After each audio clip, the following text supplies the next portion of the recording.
Hey everyone, I am standing outside the Cadence Bank Arena in Elvis Presley's hometown of Tupelo, Mississippi. I am here for the 4-day Elvis Festival. It's the first one I've ever attended, and I'm looking forward to 4 days of Elvis music, Elvis merchandise, Elvis reenactments, and Elvis tribute artists. Elvis Fest started in his hometown of Tupelo in 1998, coincidentally the same year that I graduated high school. So it's a 4-day festival, big deal at the local arena, and you have all kinds of people selling Elvis merchandise all over the lobby area. You've never seen no Scooby Doo place like they got 'em in New Orleans. New Orleans. So you have what looks like either reusable grocery bags, cooler bags, or both. You have some nice Elvis t-shirts. You could get Elvis CDs. I don't think Elvis lived long enough to see those. You could get all kinds of other things like posters, movie posters, past Elvis Fest merchandise. And then it looks like you could even get an Elvis Presley flask. I don't know if that's a record or not, but they have mics on them.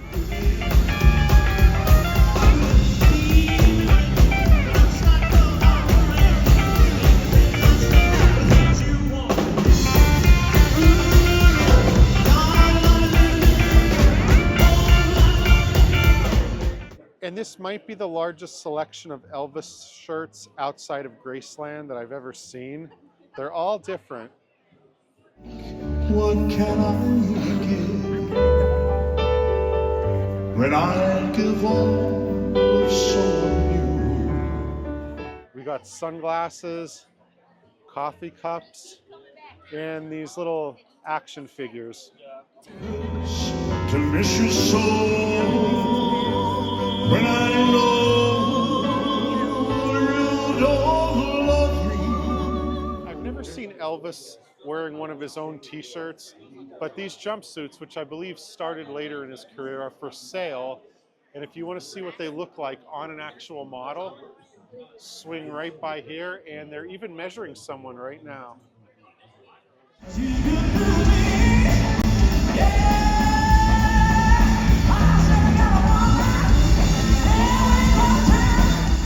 And what would any Elvis Fest be without an official merchandise booth? I think I'm going to take a men's large. Okay. Thank you so much. All right, you're welcome.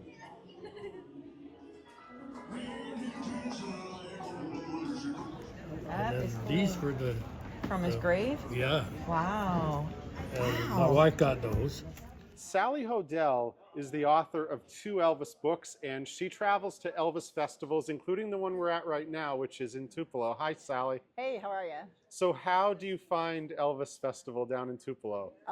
I love the Tupelo Elvis Festival. I love Tupelo. You know, Elvis was born here, and so much of who he was is because of the time that he spent here. He was here for the first 13 years of his life. So, and then to sign books here at the Tupelo Hardware Store, which is such a historic location. It's really important to me because I am a journalist, but I'm an Elvis fan first. So it's incredible to be here. Okay, so if somebody is just learning about your work, Yes.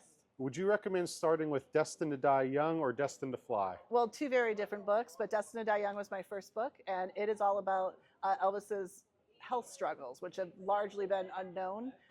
His maternal grandparents were first cousins, so that doubling of the gene pool creates a lot of issues for his mother, 3 of his uncles, and that trickles down to Elvis. So by the time he passes, he has disease in 9 of the 11 systems of the body. So he absolutely had a problem with prescription medication, but there is an element of self-medicating that was happening there. So it explains how he was committed to being a provider for his family and up to 100 people by the time he died. And he was sick and he couldn't stop, so he found a way to continue being Elvis Presley.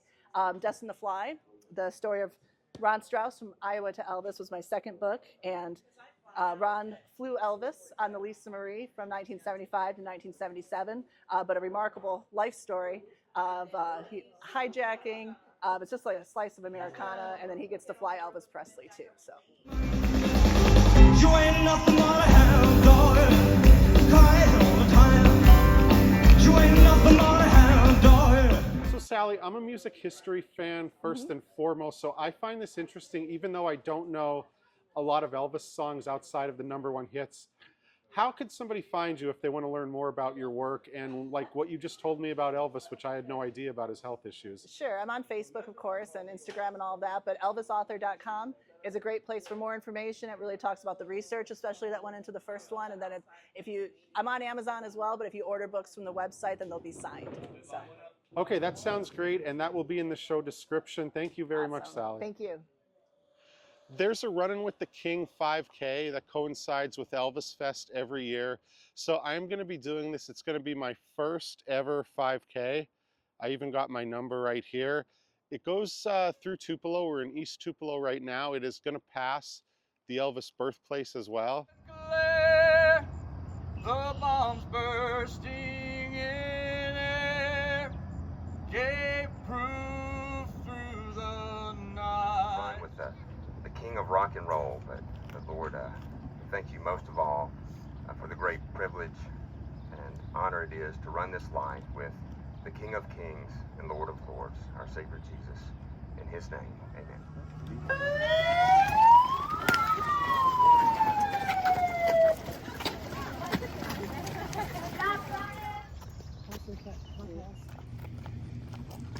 Thank you. Yes, sir.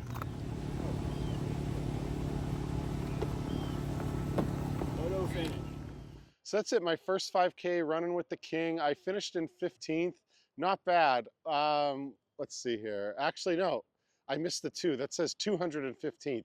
So I think I got to train. I got to get my cardio up for my next 5K, then maybe move on to a 10K. Then she starts thinking, oh, maybe she's boogie in a bag. Elvis's most successful records were his gospel records. So Sunday at Elvis Festival is dedicated to gospel music. Jesus will help you in all His name you call. You heard me praying. Danny Smith is the son of Billy Smith, who is the last surviving member of the Memphis Mafia. Danny runs a YouTube channel and is here for Elvis Fest with some of the merchandise for sale. How you doing? Doing good. How you doing, sir? So you run a YouTube channel. Yes, sir. Okay, and you lived on the grounds of Graceland up until Elvis's death, correct? We did. We actually moved up. Of course, we traveled and lived with Elvis in California from the time I was born. But he bought us a double wide trailer, and we lived on the grounds of Graceland. We moved up there in '74, and was there till '77 and passed away. Okay, so your channel is Memphis Mafia Kid. You have a book here. You have T-shirts. You can see right there, subscribe. And then we even have, I believe these are discontinued grunge shirts. There's one Elvis mural in Tupelo that only the VIP get to see. So I am backstage at the Cadence Bank Arena, and this is one of my favorites. All right, I'm backstage, and I have the chance to interview a real, not an Elvis impersonator, that's not the most flattering term, but an ETA, which stands for? Elvis Tribute Artist, not estimated time of arrival. Okay, perfect. So your name is Cody. You are one of the people performing here today. I could see the way you strategically let them grow in. I could see your nice jet black hair. Just got it dyed. You just got it dyed. Just got it dyed. I wasn't going to ask that, but I'm glad you said that. Okay, so I am fascinated by this. I've never been to Tupelo before. First time attending an Elvis festival. How did you get it? How does one become an ETA? Well, first off, welcome to Tupelo, brother, and welcome home. First off, because you never not feel like you're home here. I turn the GPS off when I go into the city limits. But I first got started becoming an ETA when I was only 2 years old. Very, very little baby. My grandmother turned on a movie called Follow That Dream on what I called the big box. It was a box TV. The buttons were broken on it, and it was actually filmed about 30 minutes away from my hometown. And I saw Elvis, and I was just like, I was absolutely mesmerized by him. And I was like, oh my gosh, who is this guy? He has $1 million smile. He's singing. It's the epitome of Elvis meets the Beverly Hillbillies in this Elvis movie, and he always gets the girl. And then I saw him in the white Aloha jumpsuit with the eagle on it, and he had a cape, and I was like, Grandma, that is my superhero. And she was like, yeah, he has a cape. You're superhero. And I got professionally trained when I was 4 years old. It was never like a show moms type thing. My family was always very supportive on what I wanted to do, whether I wanted to be a wrestler, I wanted to be Batman or whatever. But other kids were wanting to be, the superheroes, and what I wanted to be Elvis. So they were always very supportive. And I mean, it just gradually built from there. Yeah. Well, if you chose wrestler, I suppose you could have played the Honky Tonk Man's son on The WWE. Honky Tonk Man's son. I was a really big fan of Rey Mysterio because I'm a little short, so I was like luchador style. So I was a big fan of the luchador style. Okay, so what is your hometown? My hometown is Ocala, Florida. That's centrally located in Florida, literally the center of the state. We are 4 hours up and 4 hours down. So born and raised there. Okay, that's the equestrian capital of Florida. Yes, it is. We just got the World Equestrian Center there. Classic Miles there. All the Kentucky Derby horses go down there to train for that big race up in Kentucky. Yes, absolutely. All right, my big question might be an odd one, but I would love to know, number one, how much does a typical Elvis jumpsuit cost if there's a typical one, and how many do you have? Man. Well, I'm taking out the 4th mortgage on my home to make next year's purchase. No, I'm just kidding. How does one obtain an Elvis jumpsuit? Well, I can tell you this. You don't buy it from Walmart, and you don't buy it from Party City. All right? So that's rule number 1. You want to go to a company called B&K Enterprises out of Indiana. They have some of the original team that actually worked on Elvis's costumes back in the day. And they have access to the original designs and stuff like that. And they've improved those designs as the years have gone on. But I have about 45 different jumpsuits in my closets. And yes, closets is plural because I have about 5 of them that I've taken up. If you don't count if you count just the jumpsuits and you're counting just those. If you're counting everything, I probably have over 100 outfits, much like everybody in this industry probably does. So on average, jumpsuits can cost anywhere as low as $1,500 and as high as $6,500. So again, 4th mortgage on the house, it's needed. That's New York City rent. Yes, that's a month in New York City. Okay, perfect. Thank you very much.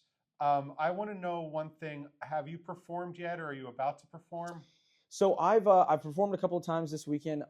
Performed at the opening night gala. I did Bridge Over Troubled Waters and Suspicious Minds, and I actually wore a recreation of Elvis's sundial outfit, which again was known for the later half of his career, but it's criminally ignored because of that. But he also wore it in 1974 in Lake Tahoe, and he was very tan, he was very slim, he looked like a rock star, as he always did. He never not looked like a rock star. And then on Thursday night, Welcome Home Tupelo, I performed Wash My Hands in Muddy Water, which is an Elvis country tune that doesn't get done that often, and another Elvis country tune called We Can Make the Morning, which is another underrated power song by Elvis Presley. One of my biggest observations here is I haven't heard the same song twice, I don't think, since I've been here. And we're already on, I believe, day 3. Day 3. Going on to the last day, tomorrow. Absolutely. But, we have a great producer in Jason Russo, the MD of the TIC band that is backing us up the entire weekend, all the way from down under and Australia. They're great down there. Yeah, except the wildlife. The wildlife just wants to, they're not really that friendly. Everything wants to hurt you down there. Yes. So I mean, they pick and go through every single set list and make sure that the set lists don't overlap. That's what I was really curious about, because Absolutely. I've heard more Elvis songs that I don't know than ones I do know. That is the goal of coming to an Elvis Fest, is not only to have fun, to party with other Elvis fans such as us, but also to learn more about his career, because he had so many songs. He had over 800 songs, more than just Hound Dog, Suspicious Minds, Burning Love. Okay, yeah, that's the thing. 800 different songs. Yeah. And it's really interesting that the jumpsuits, you get them in Indiana, because I believe his last show was Indianapolis. It was Indianapolis, 1977, June 26th. Okay, so yes. We're going on the the math here. 47-year anniversary. Yes, yes. We Possibly. just celebrated the 45th, Okay. and absolutely, most people remember the CBS special, but you know, and again, you know, he still looked like our Elvis, but I mean, you know, he was always top notch. His vocals were always top notch till the very end. Okay, do you have a website or a social handle you want to plug? Yes, Cody ETA_official on Instagram. Look for the blue check. There's a lot of crazy people out there that make spam accounts. Just look for the blue check, and it's Cody Deonath, COTE Say it with me like the Banana Boat song. Deo Nath, hard nath at the end. Not detonate, not Denuth, not coat, not this, not Cody. That's it. And Cody, UltimateElvisCody.com.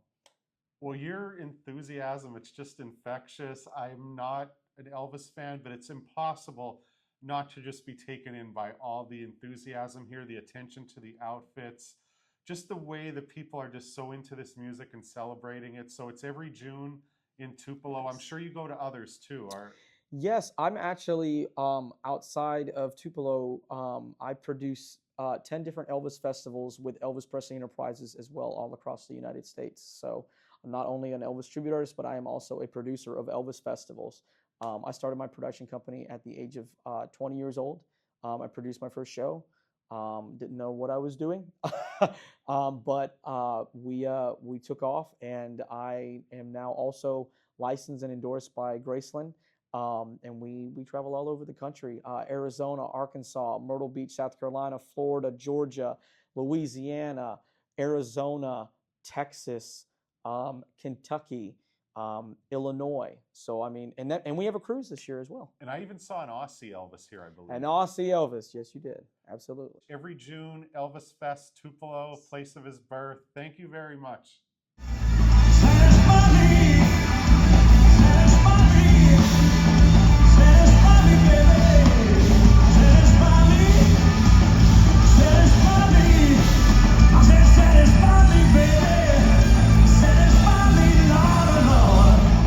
We'll see you next time. Thank you. Thank you very much. Thank you very much for watching. If you like this video, please subscribe. I got more trips coming up soon. I got Rock Springs, Wyoming. I also have Orlando, Florida, Ellicott City, Maryland, heading out to Portland, Oregon. I hope you get to come to Tupelo so Tupelo can welcome you home. And I look forward to sharing more videos with you soon. Thank you very much, Tupelo. Thank you.